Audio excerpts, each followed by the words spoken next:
تو اس کے لیے میدا جو ہے وہ کام چھوڑ جاتا ہے اور میدے میں گیس ہو جاتی ہے اور گفتگو کرنا بھی مشکل ہو جاتا ہے، شدید پین ہوتا ہے، اور اس پین کو یہ ڈفرینشیٹ کرنا بھی مشکل ہوتا ہے کہ آئدر یہ کالک میدے میں ہو رہا ہے یا اسوفیگس میں ہو رہا ہے یا یہ انجائنا ہے ہارٹ کا. تو ایسی صورت میں ایسیٹک ایسڈ 30 سیکنڈز کے اندر درد کو روک دیتی ہے. تو یہ بائل ڈکٹ کے اندر کی انفلیمیشن کو بھی دور کرتی ہے. رائٹامیور کچھ عرصہ ریگولر استعمال کی جائے تو بائل ڈکٹ کے اندر اگر خدا نہ خواستہ کچھ گومڑ ہو گئے ہوں، گروتھ ہو گئی ہو کسی قسم کی، تو اس میں یہ بڑی مؤثر ترین دوا ہے. نتیجہ دیتی ہے لیکن یہ بھی ذرا قدرے بڑی طاقت میں دینی پڑتی ہے. 200 میں آپ دیں گے تو اچھا رزلٹ دیں گے. ایک خوراک روزانہ کافی ہے. نیا خون بڑھنے کے حوالے سے جب خون کم ہو چکا ہو اور ہیموگلوبن کی مقدار بہت کم ہو، اس صورت میں کاربوویجی اور وناڈیم کا کمبینیشن بڑا کاربوویجی اور وناڈیم. ایک بات یاد رکھیے، یہ ایلوپیتھک میں بھی اب استعمال ہو رہا ہے، یہ کوانزائم Q10. اس کا فنکشن یہ ہے کہ یہ سیلولر فیز پر مائٹوکانڈریل ایکٹیویٹی کو بڑھاتا ہے. جن دوستوں نے وہ انڈوکرائن والے لیکچر اٹینڈ کیے ہیں انہیں کچھ یاد ہوگا. جب بھول چکے ہیں، میں ڈاکٹر شاہد صاحب کی طرف بڑی مانی کے نظروں کو دیکھ رہا ہوں کہ وہ ہم نے اس پہ تھوڑی وضاحت سے ڈسکشن کی تھی کہ مائٹوکانڈریا میں AMP سے ADP بننا اور ADP سے ATP بننا، ایڈینوسائن مونوفاسفیٹ سے ایڈینوسائن ڈائی فاسفیٹ اور ڈائی فاسفیٹ سے ٹرائی فاسفیٹ. جب ٹرائی فاسفیٹ بن جاتا ہے تو سیل کی سرفس سے نیوکلس کی طرف آ جاتا ہے مائٹوکانڈریا. یہ انرجی کے پیکٹس ہیں، پھر وہ انرجی ریلیز کرے گا، ایک فاسفورس بھی ریلیز کر دے گا، ADP بن جائے گا، پھر وہ مزید انرجی ریلیز کرے گا، ایک اور فاسفورس ریلیز کرے گا، AMP بن جائے گا، پھر وہ سرفس پہ آئے گا، وہاں سے انرجی لے گا. اس عمل کو کوانزائم Q10 ایکسلریٹ کرتا ہے، یہ اس کے بعد تحت ہوتا ہے. تو اب ایلوپیتھک میں وہ اوالڈن کے نام سے بھی ڈاکٹر صاحب آپ اگر ایلوپیتھک پریکٹس کرتے ہیں تو وہ اور بھی بہت سے ناموں سے کوانزائم Q10 متعارف ہو چکا ہے. اور یہ انزائم کا استعمال، وائٹامنس کا استعمال، یہ میں نہیں سمجھتا کہ اس کو ایلوپیتھی نہیں ہونا چاہیے. یہ تو تمام ہیومن باڈی کے سب کے ایک جیسے ہیں. بہرحال ہمیں ایلوپیتھی استعمال کرنے کی ضرورت نہیں ہے. یہ ایک بات یاد رکھیں، کاربوویجی آپ کی باڈی میں آکسیجن کے ایبزارپشن کو بڑھاتا ہے. بس اس کو یہی روکتے ہیں، آکسیجن کے ایبزارپشن کو بڑھاتا ہے، فل اسٹاپ. اب آکسیجن کو کنزیوم کر رہا ہے، اگر آپ کی باڈی کا میکینزم اس کو کنزیوم کر رہا ہے تو بیلنس. اگر آپ کی باڈی کا میکینزم اس کو کنزیوم نہیں کر رہا تو پھر آپ یاد رکھیے وناڈیم از مور پاورفل دین Q10. وناڈیم Q10 سے زیادہ طاقتور ہوتا ہے اور یہ مائٹوکانڈریل ایکٹیویٹی کو بڑھاتا ہے اور یہ اس کو کنزیوم کرتا ہے. فاسفورس کو باڈی کے اندر موبلائز کرتا ہے. آپ کا پیشنٹ فاسفورس کا پیشنٹ ہے، آپ نے بالکل پکی تصدیق کر دی جس کو میں فاسفورس ٹھیک ہو جائے گا. ہفتے کے بعد پیشنٹ کا آپ نے کہا جی مجھے اس کو ساتھ وناڈیم دیجیے. فاسفورس وناڈیم کے ساتھ کام کرے گی. یہ باڈی کے اندر فاسفورس کے میکینزم کو موبلائز کرتا ہے اور آکسیجن کی کھپت کو بڑھاتا ہے. کاربوویجی اس کو کنزیوم کرے گی، یہ اس کو کاربوویجی ابزارب کرے گی، وناڈیم کنزیوم کرے گا. یہ چین مکمل ہو جائے گی. تو اسی طرح تازہ خون پیدا کرنے میں، ریڈ بلڈ سیلز کی کمی کو پورا کرنے میں بھی یہ مل کر کاربوویجی اور وناڈیم ایک ہی دونوں ایک ہی پروڈکٹ سے ملے گا، جو سی ملے گا. یہ کمال کام کرتے ہیں. آپ 6 میں دیں تب بھی رزلٹ دیں گے, 30 میں بھی رزلٹ دیتی ہے اور کمال رزلٹ دیتی ہے انشاءاللہ تعالیٰ. کبھی ہیموگلوبن کی کمی کے چائنا بہت بڑی دوا ہے کیونکہ عموماً یہ ملیریا اب پہلے بھی ذکر کر چکے ہیں کہ ملیریا ریڈ بلڈ سیلز کو تباہ کرنے میں بڑا کردار ادا کرتا ہے. تو ملیریا میں جب وہ ریڈ بلڈ سیلز کو ختم کرتا ہے تو ملیریا کی بہت بڑی دوا چائنا ہے. کلینم سلف ایک زمانے میں استعمال ہوتی تھی جسے کولین بائی سلفیٹ کہتے ہیں, پھر کولین بائی فاسفیٹ بھی استعمال ہوتی رہی ہے, کلینم فاس. تو چائنا یہ کولین ہے, سینا کینا ہے. تو یہ ریڈ بلڈ سیل کو ختم بھی کرتی ہے اور اس کو پوٹینسی میں استعمال کریں, چھوٹی میں کریں بڑی میں کریں, کسی بھی پوٹینسی میں استعمال کریں. یہ ریڈ بلڈ سیل پیدا کرنے میں بھی کمال کرتی ہے اور یہ بائل کے اخراج میں بھی کمال کرتی ہے.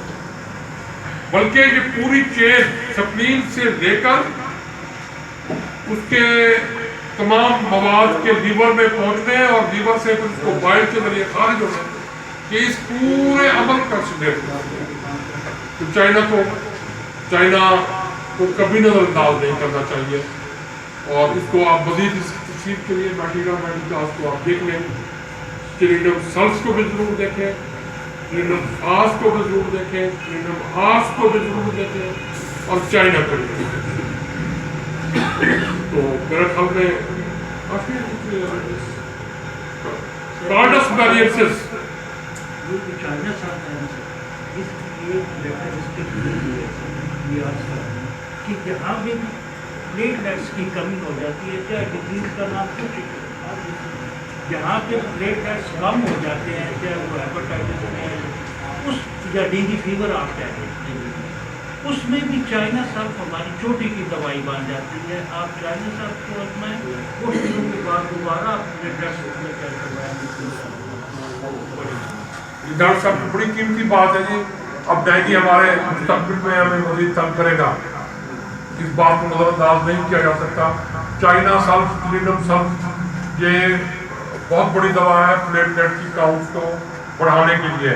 اور اس کے ساتھ آپ وقفہ دے کر, اس کے ساتھ نہیں دیں, وقفہ دے کر اگر روزانہ ایک خوراک کروٹیلس کی دیتے رہیں, یہ وینم ہے, یہ وینم ہے.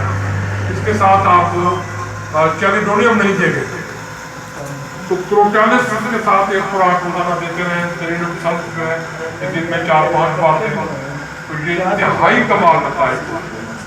اور کروٹیلس اور یہی کلینم سلف یہی اسی صورت میں ہی ایک خوراک کروٹیلس کے لیں اور 3-4 خوراکیں آپ میں کلینم سلف کی دیتے رہیں, 30 میں دے دیں. تو یہ پریونٹیو بھی ہے ڈینگی کا. اگر آپ پہلے سے دے رہے ہیں گھر میں افراد کو تو پریونٹیو بھی ہے, ڈینگی نہیں ہوگا. کارڈس ویریئنسز بہت بڑی دوا ہے, مدر فیوچر میں استعمال ہوتی ہے. یہ جگر کے تمام افعال کو ایکسلریٹ کرتی ہے. اس کو یہ لوکلائز نہیں کیا جا سکتا کہ یہ فلاں چیز کو ٹھیک کرے گی, فلاں کو نہیں کرے گی. یہ لیور کے من جملہ جتنے بھی فنکشنز ہیں ان تمام انزائم کو پراپر کرتی ہے, اس کے تمام افعال کو درست کرتی ہے, اس کی فنکشننگ کو نارمل کرتی ہے, اس کی سویلنگ کو دور کرتی ہے اور اس کو کبھی نظر انداز نہیں کرنا چاہیے. کارڈس ویریئنسز بہت بڑی دوا ہے. ایک صورت ہوتی ہے جس میں فیور ایڈ ہو جاتا ہے, جانڈس کے ایسے مریض جس میں فیور ایڈ ہو جاتا ہے, تو اس میں آپ دیکھیں 3 دوائیں ہیں, ان 3 دواؤں کا سائیکل بنتا ہے. ڈاکٹر صاحب مزید اپنے تجربے سے بتائیں گے. میرے ایکسپیرینس میں تو یہ ہے کہ سب سے پہلے اس کو برقصار سے شروع کرنا چاہیے, کیونکہ پیشنٹ کے منہ سے رال نکل رہی ہوتی ہے, سلائیوا نکل رہا ہوتا ہے. جب سلائیوا بند ہو جائے تو اس کو ہیپر پہ لے آئے. جو بھی سلائیوا بند ہو جائے, 4 دن میں ہو جائے, 5 دن میں ہو جائے, ہفتے میں ہو جائے, اب برقصار بند کر کے اس کو ہیپر سلف پہ لے آئے. اور ہیپر سلف 1 ہفتہ دینے کے بعد کچھ نیشیا پہ لا کر کے چھوڑ دیں.